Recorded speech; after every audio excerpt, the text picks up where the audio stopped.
Hey guys, it's Michelle. Thank you so much for joining, and thank you to all my subscribers. Thank you for all your support on my channel. Today I want to talk about how to buy and sell pre-loved items on sites like Poshmark and eBay, specifically for Louis Vuitton. So if you've been watching me, you know that I used to work for Louis Vuitton.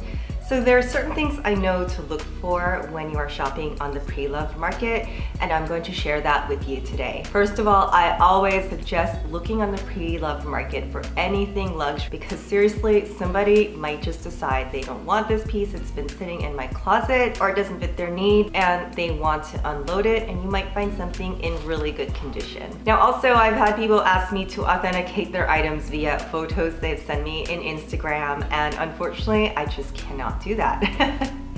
It's almost impossible to tell with a photo, and also you cannot go into the Louis Vuitton store and ask them to authenticate for you. The staff is not trained to authenticate items. What are some things you should look for? I'm going to just go through my screenshots with you. I'm going to tell you about looking at the logos, the leather, the glazing on the leather, and the shapes of some pieces. You can easily compare them with photos that you find on the Louis Vuitton website and some other dead giveaways for fakes. Unfortunately, when you are shopping on the pre-loved market, there are a lot of fakes. Louis Vuitton is the most replicated brand, and a lot of these replicators do a really good job. So if you're carrying a fake handbag, like knowingly, that's your prerogative. I'm not gonna judge, but if you're looking to buy a real handbag, I'm just going to give you these tips so that you do not get duped or scammed into buying an item that is not authentic, or you may be able to find a piece where all you have to do is replace the handle or replace the zipper.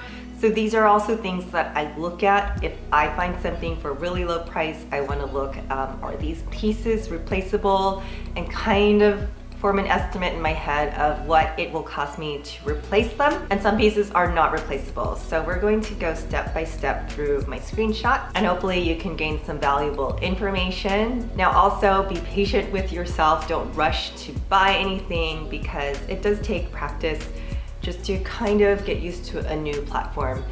Let's look at the pochette accessoire. So here's a good example. She is selling for $509. It says original owner purchased from Louis Vuitton store. It also looks like reinforced base. I'm not sure how she would have done that, but let's look at the pieces. We're going to look at the tab and the leather. This looks worn, but to me it looks authentic. Just to give you an idea, this is a fake. So clearly the printing, the logo is printed, not embossed. This piece looks worn, but acceptable. Let's look at the zipper. Now, what I want to look specifically for is any cracks in the canvas or in the corners, because that is not replaceable. So the lobster clasp looks good. Inside looks good, looks clean. There is the date code. Now, I'm trying to see, there is no picture of the bottom of the bag. I want to see the corners to see if there's wear and tear. This piece here, the glazing I have seen on old pochette accessoires, it will start to come apart. They cannot be reglazed. You just need to replace the strap, and I honestly don't remember if it was 60 or 100. Oh, it looks like the bag was purchased in 2004. The code 12th week of 2003. So okay, that's when it was made. Let's look here. This says authentic Vuitton Noe Petite. Okay, date code 81. So it's possibly a very old bag. The shoulder strap looks like it's in good condition. Okay, the binding is going to need to be replaced. Since it's been a while since I worked there, I am just going to estimate the binding is going to be $120. You can see the lining here. I did mention in another video, microfiber lining will disintegrate, so you're going to need to reline the bag. It's probably going to cost $240. I can't tell if that's cracked, but that's part of the binding, so that will be replaced. And it's going to be up to you if you want to replace the base. Occasionally, sometimes it does happen where you request to replace the binding, and they might just go ahead and replace some of these parts for you if they find that they can't replace the binding without replacing everything else. Sometimes they'll come back and say this is how much it's going to cost, or sometimes they're just nice about it and like, you know, it just depends. Like they might say, okay, since we're there, we're just gonna replace that part for you anyway because you're already replacing the binding and the lining. So it's going to bring the cost of this bag and repair to close to $1,000. So that is something to consider. Let me go back to one that I almost purchased, this pochette accessoire. It says it's sold. I woke up one Sunday morning and I saw this item just listed for $505 and I hit the buy button. So let me show you what I see. The condition of this strap, it's a good honey patina, what you would expect from a bag that is, let's look at the date code, 2011. So I didn't see anything major here or even minor. Look at this right in here. It looks great condition, no cracks, no scratches. And if there were when it arrived, it would be okay as long as they weren't visible. You see a watermark here and here. I see a minor crack here. Nothing that I would need to replace immediately. So I went ahead and bought the bag. And then 24 hours later, you can see here, this is me. Hello, why was my order canceled and relisted? She literally canceled my order and then relisted it at $720. So greedy. I think when she saw that it was purchased immediately, decided she wanted more money. So I wasn't happy. I reported the listing to Poshmark. They took it down. And then here she says, oh, I apologize. Find me on Bandeau. Well, no, I'm not gonna give you my money. So I just, you know, thank you, universe, for saving me from giving my money to this greedy reseller. And then I tried to buy another pochette accessoire cherry blossom on eBay, and it was listed for $900. Let me show you a similar one. It was listed on eBay for $900 and I made an offer for $850, which I knew was high. I mean, I thought it was high. And the seller came back and said, oh, oops, no, we meant to list it for $1,000. And I was like, oh my gosh, greedy. So just that day, it wasn't meant to be. But this is what I'm looking for. She is on my wish list. The patina on this is rather dark, so I'm wondering if she put some kind of like lotion on it to make it darker. It's a little darker than usual. A little paint wear here, but that's not a big deal. For me, this bag is still a little high. I do have my eyes on the same bag on eBay with a lighter patina color, but everything here, it looks pretty good and it checks out. So she's on my list. If you click like here, this seller might give you a special offer or an update if the price comes down. Now with Poshmark, if the item is over $500, there is free authentication. Keep in mind, Poshmark takes about 20% of this price, and it's 30%, I believe, if it's over $1,000. So it's quite a bit. So when you are reselling, you know, even if you see $875, there is a percentage that they take, and you have to factor that in. So make sure you're happy with what that will be, and it will tell you when you put in your price when you post your item. Alrighty, let's look at a clear fake. Clearly a fake for this price, $235. But what I want you to look at too is the shape of these shapes, because the fakes tend to be more rounded than the actual product. And all you need to do is pull up a picture from LOUISVuitton.com and you will see that difference. And look at all the pictures inside and out. See this one? It does look pretty good. So if you didn't know, you wouldn't know. Oh, it looks like they posted two different bags too, in two different colors. Let's look at something else. Let's look at this Neverfull PM Azure. I know this size is hard to find. This bag looks well worn and it looks like it's taken pretty good care of. I like the honey patina on this, but for $19.50, girl, that is too much for a used Neverfull. So you've got to want that really badly. Ooh, look at that. What's going on here? That's kind of gross. I would not want to buy a bag that looked like that inside unless there's somewhere to clean it. Now, the store cannot clean it for you. I would ask a dry cleaner that specializes in handbags. Not just any dry cleaner. They have to specialize in handbags. They can probably clean it for you. I don't think this has the little pouch. A lot of people sell those separately. Okay, so let's look at Fashionphile. And here's a monogram popping cork. Looks like 2006. 15 years old. For a bag from 2006, the handles, they really look like they're in good condition.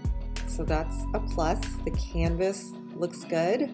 Now, keep in mind, if there's any tears on the canvas, it cannot be replaced. Only leather can be replaced. So we can see in the corner that there is some wear and tear on the corner. Now let's look at it up close, and there it is. So we're going to see some wear and tear on the corners. I think one can purchase this bag and maybe wear it a few more times before replacing the piping. Now you're going to look at the piping. It looks like you can replace just 1/2 and 1/2 if you wanted to. So they might split that cost about like $120, $120, but it looks like each corner is worn. I'm going to guess it's about $240 to replace both sides. That's totally an estimate. Let's look at the inside. Okay, so what I wanted to see, let me see if there's some better photos. Here's a good one. Well, stains, so not worried about that. What I'm looking for is any tears.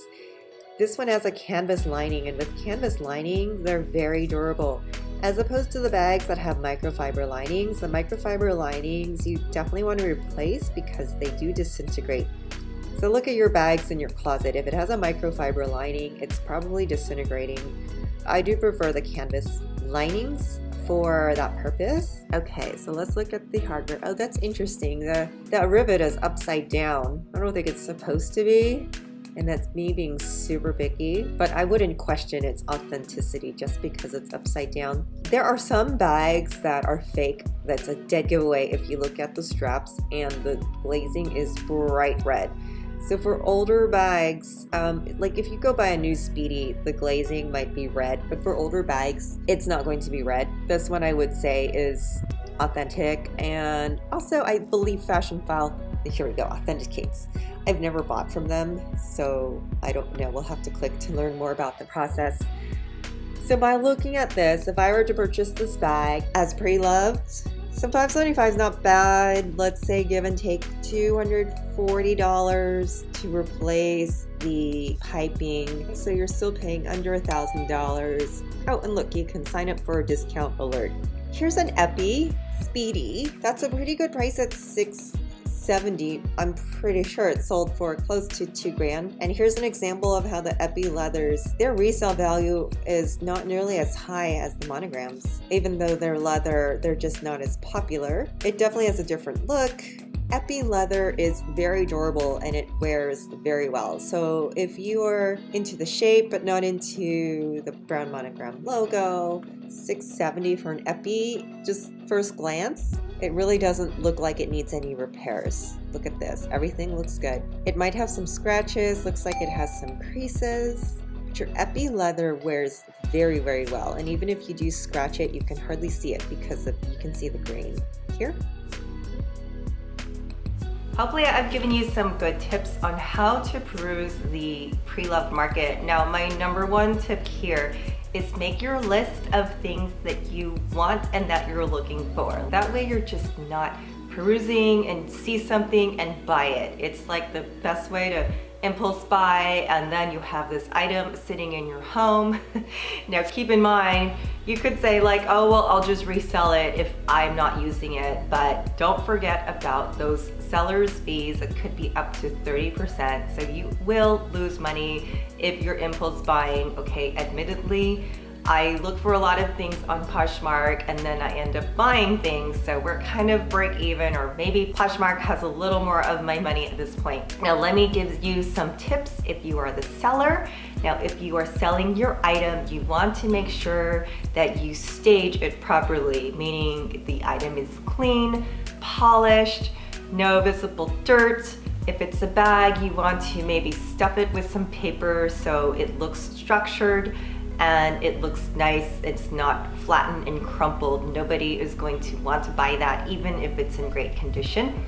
And you want to take really good pictures, so have either a ring light or take the photos in daylight, and as much as you can, take 360-degree photos of the item from every angle, and absolutely do point out any flaws, scratches. The last thing you want to do is to surprise the buyer when she gets it and there's a big scratch that you did not disclose in the photo, because they could report you as a fraudulent seller. Do make sure you compare what other people are selling the similar items for and list your price, but keep in mind Poshmark or eBay is going to take a percentage. Now if somebody lowballs you, which means they like undercut you, they want this bag for $100 and it's just ridiculous, you don't have to entertain it. Do not get into any internet arguments with anyone. We all know it's a waste of time to argue with trolls. Just ignore it and move on with your life. If you wait long enough, somebody will want the item at your price or at least close to your price. But at some points, if you've had it sitting there for a month or more, you can start to drop down the price in increments, something that you'll still be happy with, because otherwise it's just money sitting in your closet. So I hope I've given you some good tips today on how to shop, buy, and sell on the pre-loved market. Let me know in the comments if you use any of these sites, what you've bought or sold, any of the deals that you've gotten. I do love to hear about it because yeah, you might find somebody else's trash is your treasure. Thank you so much. My name is Michelle. Don't forget to hit those like and subscribe buttons and leave me a positive comment. It definitely does help to grow my channel. Thank you so much. Bye.